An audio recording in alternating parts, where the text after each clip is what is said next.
تفسیر القرآن آج کا سبق سورۃ المؤمنون آیت نمبر 50 سے 54 تک۔ اعوذ باللہ من الشیطان الرجیم، بسم اللہ الرحمن الرحیم۔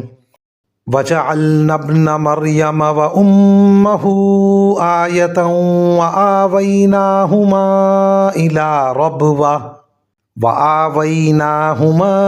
إِلَى رَبْوَةٍ ذَاتِ قَرَارٍ وَمَعِينٍ۔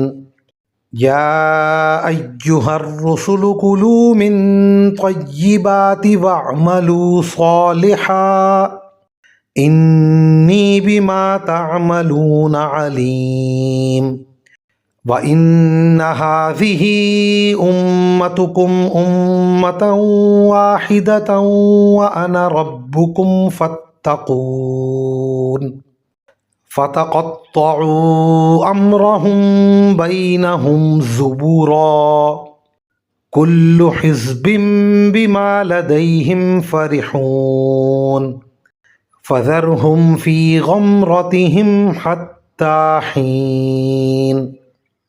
ترجمہ: اور مریم کے بیٹے عیسیٰ علیہ السلام کو اور ان کی ماں کو ہم نے ایک نشانی بنایا اور ان دونوں کو ایک ایسی بلندی پر پناہ دی جو ایک پرسکون جگہ تھی اور جہاں صاف ستھرا پانی بہتا تھا۔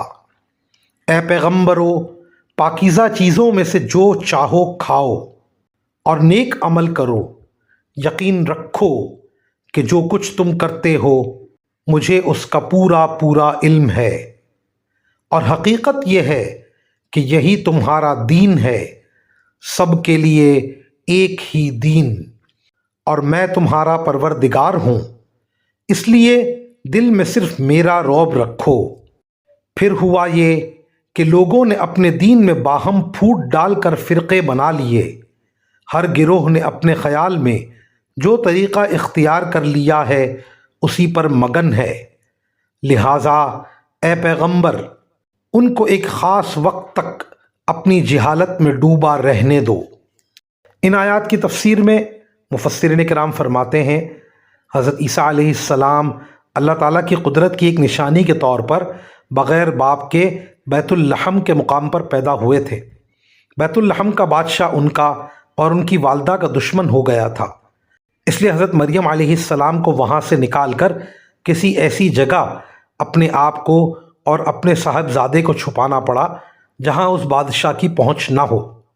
قرآن کریم فرماتا ہے کہ ہم نے انہیں ایک ایسی بلند جگہ پر پناہ دی جو ان کے لیے پرسکون بھی تھی، اور وہاں چشمے کا پانی بھی بہتا تھا جو ان کی ضروریات پوری کر سکے۔